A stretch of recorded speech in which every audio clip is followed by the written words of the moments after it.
സ്നേഹമുള്ള സഹോദരങ്ങളെ, പ്രഭാതവന്ദനം. ഇന്നത്തെ സുവിശേഷം പറയുന്നത് മോശയുടെ നിയമത്തെ ഫരിസേയർ അനുസരിക്കുന്നില്ല, അതുകൊണ്ട് അവർ പഠിപ്പിക്കുന്നത് നിങ്ങൾ ചെയ്തുകൊള്ളുക അല്ലെങ്കിൽ പഠിച്ചുകൊള്ളുക, എന്നാൽ അവരുടെ പ്രവർത്തനത്തെ നിങ്ങൾ നോക്കരുത്. അവരുടെ പ്രവർത്തനം അവർ പഠിപ്പിക്കുന്നതനുസരിച്ചല്ല.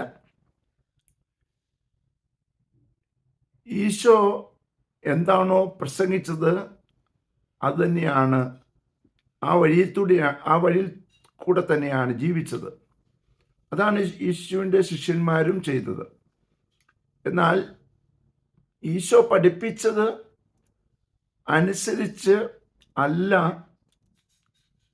ചില ശുശ്രൂഷകർ ചെയ്യുന്നതെങ്കിൽ നിങ്ങൾ അവരെ അനുകരിക്കരുത്.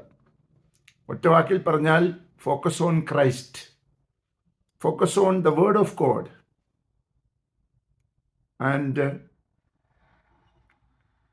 try to lead a good life. അതിനുള്ള കൃപാവരം ലഭിക്കട്ടെ. അതിനായി പ്രാർത്ഥിക്കുന്നു. പരിശുദ്ധ അമ്മയെ സഹായിക്കണേ.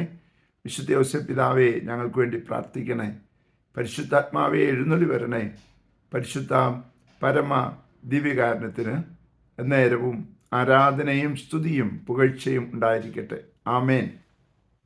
നമ്മുടെ കർത്താവായ യേശുക്രിസ്തുവിന്റെ കൃപയും പിതാവായ ദൈവത്തിന്റെ സ്നേഹവും പരിശുദ്ധാത്മാവിന്റെ സംസർഗവും സഹവാസവും സ്നേഹവും ശക്തിയും കൃപയും എല്ലാ അനുഗ്രഹങ്ങളും സമൃദ്ധമായി നിങ്ങൾ ഏവരോടും കൂടെ ഉണ്ടായിരിക്കട്ടെ, ഇപ്പോഴും എപ്പോഴും എന്നേക്കും.